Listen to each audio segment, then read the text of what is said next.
Dear students, in last video, we looked into the problem of unconstrained optimization where we were given functions in single variable or multiple variable and we determined their stable points by equating their first differential equal to zero and then looked into characteristics of Hessian matrix. And when we talk about characteristics, we are essentially talking about the eigenvalues, and we from the values or the nature of sign of eigenvalues, we determine whether that particular point corresponds to maxima or minima. Now, in water resources systems or in any other engineering problem, we would typically deal with the constraints. Constraints would come from the materials or the limit that we have on manpower or the limits that we may have on the conservation of mass or conservation of energy. So we are essentially dealing in a constrained world that where we want to maximize the profits or maximize the benefits, and we would be subjected to certain resource constraints or production constraints. And whenever we express all these things together in a mathematical framework, we are essentially talking about solving the problem of constraint optimization.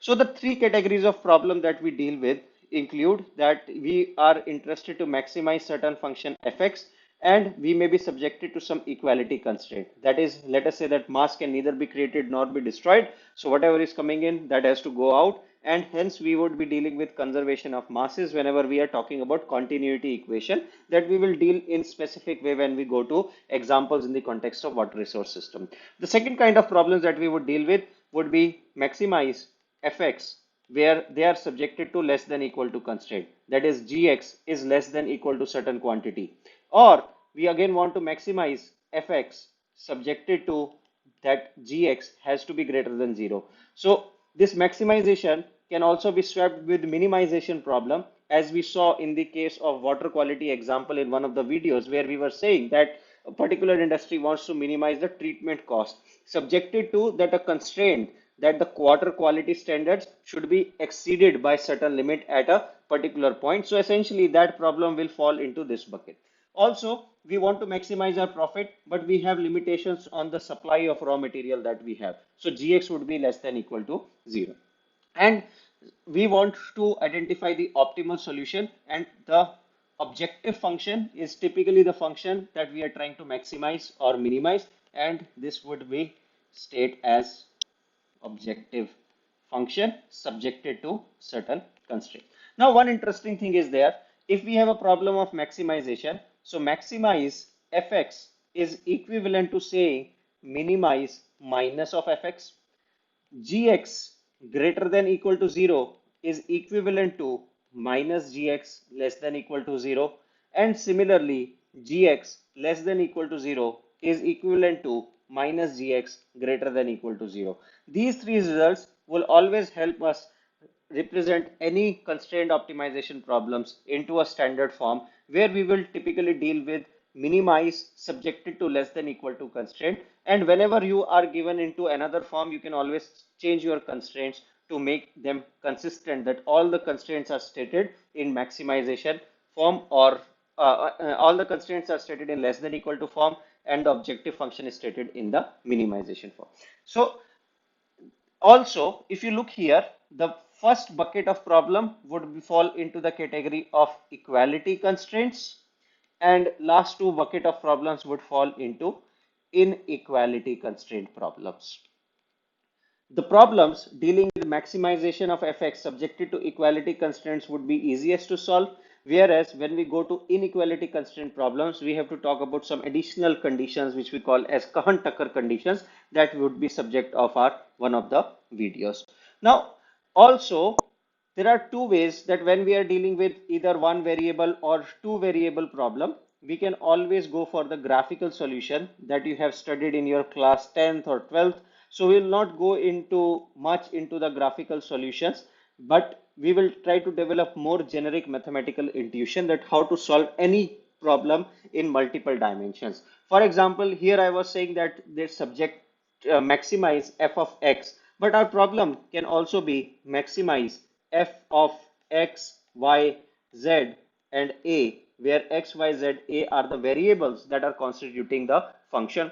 Now you see that this particular problem is defined in R4, and it would be very hard to solve graphically, because at max we can do a good visualization for 3 dimensions, but after 3 dimensions visualization becomes hard. And the constraints would also be of the form gi x y z a less than equal to 0 if we are representing everything in standard form. And again, the problem is that plotting these constraints and identifying the feasible regions would be hard. So, but we should know that for simple problems where we are essentially dealing in 1 dimension or 2 dimension, graphical method is a good way to solve these problems.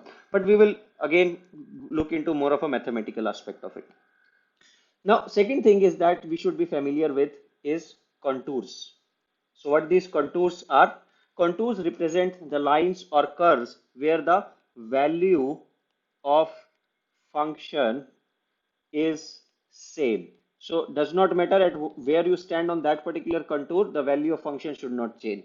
The simplest example of this contour is circle, and to motivate all the examples to give you some intuition behind optimization, I will use circles as the easiest representation. So if you talk about the equation of circle, we can always say that x square plus y square equal to r square is the equation of circle which is centered at 0, 0 with radius r.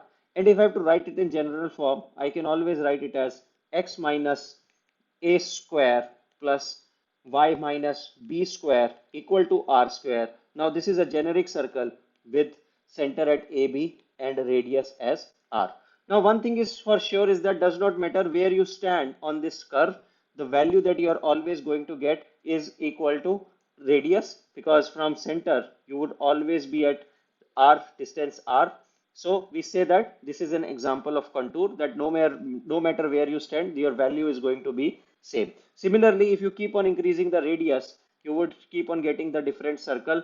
So you will get a different circle and so on. Of course, I mean, this is not a perfect drawing, but here what I'm trying to say is that this represents x square plus y square equal to c1. This would represent another contour where x square plus y square equal to c2 with respect to origin and so on. So we are essentially talking about the distance, that the values of distance are consistent. Also, we can, in addition to circle, we can also plot these contours for any other form. For example, if somebody asks us to plot the function x square y in form of contours, what we can do is that we can always take one particular value, that let us fix x square y equal to 1. What are the combinations of x and y where this is always going to be 1? And we can always keep on plugging different values of x, keep on calculating value of y, and the resulting lines that we get would represent the contours of x square y for different values of the function. So here x square y would be equal to c1, here x square y would be equal to c2, here x square y would be equal to c3. Even in this case, given the symmetry of this function, this is equal to c1, this is x square y equal to c2, and so on. So we can clearly see that we can have a different contour representation of any function. And again, visualizing these contours is easier in 2 dimensions, little bit tricky in 1 dimension, but the discussions that are a little bit tricky in higher dimensions. But whatever discussions we are going to have would generalize to even higher dimensions, which are tricky to visualize on piece of graph paper. Now, with this understanding, let us try to look into our first constrained optimization problem. That is, let us say we want to maximize the value of x square y subjected to the constraint that x square plus y square is equal to 1. So when we try to look into this problem, what we are saying is that if we remove this part where we have introduced this constraint and we say that x square and y square, x and y can take any value in the real world. So you can clearly say that if we put x equal to infinity, our answer is going to be that maximum value, or y equal to infinity, we are still going to be maximum value. But now we make sure with help of constraints that our answers do not tend to infinity, because we have to deal with a constraint which says that x square plus y square has to be equal to 1. That would mean is that our solution has some bound now. It has to meet some condition which I am highlighting here, that now we cannot leave this circle, that whatever solution we get, it has to kiss or touch this circle. That would mean that if these are the constraints of x square y, then either this could be the line, or this could be the point, this could be the point, or this could be the point where this intersection or that kissing happens between the two curves. One is the constraint curve and one is the function curve. Our solution can be either of these, of one of these points. So one thing is for clear is that when we are dealing with equality constraint, if I say that substitute x square as 1 minus y square, we are again dealing with an unconstrained optimization problem, which simply becomes x square is now 1 minus y square. So we say that maximize 1 minus y square into y, and that is going to be our solution for this unconstrained optimization problem. And we have already learned how to solve for these kind of problems and take their Hessian metrics and so on. So one method to solve these kind of problems is called as the method of substitution, where you substitute the equality constraints into the equation and you should be able to find your answer. However, when we are dealing with multiple constraints, this method of substitution would become time and computationally prohibitive. So we have to identify some general method that deal with the gradient. Now, as I was drawing these curves, one thing that you may notice is that I said that this maxima or minima or would happen where these two curves just intersect each other. So when these two curves would intersect each other, that would mean is that they have a common tangent at that particular point. So if I draw a red tangent, and when these curves just kiss or touch each other, that means this red would be a common tangent. If their tangent is same and I draw a line perpendicular to the tangent, that particular line, if I am representing for the curve that I want to have as a constraint, as the tangent, as the normal to tangent for this circle, and red one is the normal to tangent of our curve x square y. You clearly see that if their tangents are same, their normals are also going to be collinear. So if I represent the normal to tangent as gradient, the gradient of f, which is the function that I want to maximize or minimize, is proportional to gradient of g, where g is the constraint I am dealing with, which in this case is circle. And if I have to remove this proportionality constraint, I can simply introduce a linear operator, which we call as lambda, and say that del f is linearly proportional to del g. And this comes from the fact that these two vectors are going to be collinear if they are going to have a common tangent. And you can notice this pattern at all the points where that these curves are kissing each other, that even here this is going to happen. And if we take another curve which is, let us say, intersects it at 2 points, and we know that this x square y decreases in this direction, and you clearly see that any point which is not kissing or a segment or contour that is touching at 2 points, it cannot be the maxima that we are looking for. So that is something that we have to be mindful of, is that whenever we are dealing with equality constraint problems, the points would kiss each other, they would have a common tangent, that would mean their normals are going to be proportional, and the constant of proportionality that we introduce as del f equal to lambda del j is called as Lagrange multiplier. I'm sure you must have heard of this term in your linear algebra class, but here we are trying to add some intuition that what this Lagrange multiplier means. Basically, it tells us what is the relationship in a same direction when we are dealing with the gradient. Also, another interesting thing about gradient is that gradients are the direction of fastest change.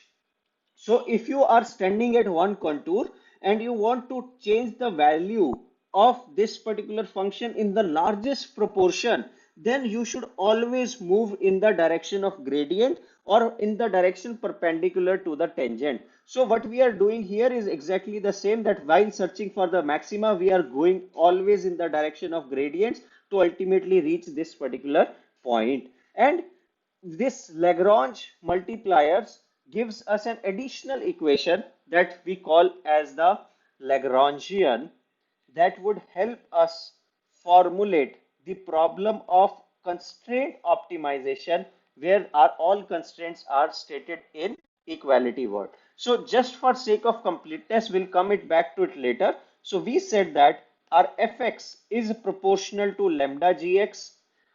We can always write fx minus lambda gx equal to 0, and the resultant equation that we get, fx minus lambda gx, is called as the Lagrangian for this system. And to find maxima or minima, what we do is that we say that delta L should be equal to 0. And when you look at the that how abruptly we can say that just by looking at Lagrangian, that delta L should be equal to 0. If you take the gradient of this Lagrangian, you are going to end up with the formulation, that is derivative of Lagrangian with respect to x and derivative of Lagrangian with respect to lambda would essentially give us the same condition of fx, or the gradient of fx proportional to the gradient of gx, but now we are writing it in a compact form directly as Lagrangian of L equal to 0, and where lambda is also a variable. So if initially you were taking derivative just with respect to x in unconstrained setting, now you have to also take the derivative with respect to lambda to satisfy the conditions of maxima and minima. Now with this understanding, we will look into one specific example at that how we can again justify this condition that taking Lagrangian is same as taking the derivative of uh, uh, taking the gradient separately, and we will motivate this with help of an example. Thank you.